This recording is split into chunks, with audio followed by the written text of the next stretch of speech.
गांव में एक छोटा सा कस्बा था जहां दो घनिष्ठ मित्र अर्जुन और रवि साथ रहते थे। अर्जुन एक निर्धन किसान का बेटा था जबकि रवि एक संपन्न व्यापारी परिवार से था।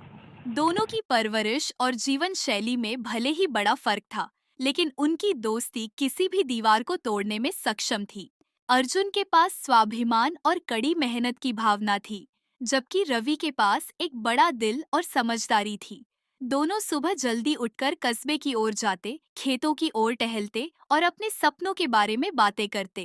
एक दिन कस्बे में एक मेला लगा। अर्जुन और रवि ने तय किया कि वे मेले में साथ जाएंगे। अर्जुन ने अपनी माँ से थोड़े पैसे मांगे, लेकिन उनके पास देने के लिए कुछ नहीं था। अर्जुन ने इस बात को रवि से छुपाया और मेला देखने के लिए खाली जेब के साथ तैयार हो गया। मेले में दोनों ने खूब आनंद लिया। वहाँ एक खिलौना दुकान पर अर्जुन की नजर एक लकड़ी के घोड़े पर पड़ी। उसकी आंखें चमक उठीं, लेकिन वह जानते हुए भी चुप रहा कि वह इसे नहीं खरीद सकता। रवि ने यह सब महसूस कर लिया। बिना कुछ कहे रवि ने वह घोड़ा खरीदा और अर्जुन को तोहफे में दिया। अर्जुन ने घोड़ा लेते हुए कहा, रवि, तुमने यह क्यों किया? मैं इसे खरीदने में असमर्थ था, परंतु यह मेरी जिम्मेदारी थी। रवि ने मुस्कुराते हुए कहा। दोस्ती में हिसाब किताब नहीं होता अर्जुन। तुम्हारी खुशी मेरी खुशी है। अर्जुन की आंखों में आंसू आ गए। वह जानता था कि सच्ची दोस्ती वही है जहां दिलों का मिलन होता है, न कि हालातों का।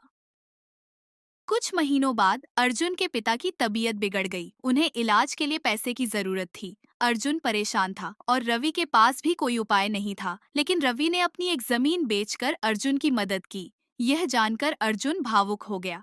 अर्जुन ने रवि से कहा, तुमने मेरी मदद के लिए इतना बड़ा त्याग किया। मैं तुम्हारा कर्जदार हो गया हूँ। रवि ने हंसते हुए जवाब दिया। अर्जुन, दोस्ती में कर्ज नहीं होता, सिर्फ भरोसा होता है। समय के साथ अर्जुन और रवि की दोस्ती और भी गहरी होती गई। उन्होंने अपने जीवन में यह समझा कि दौलत और हालात भले ही बदलते रहें, लेकिन सच्ची दोस्ती हमेशा अडिग रहती है।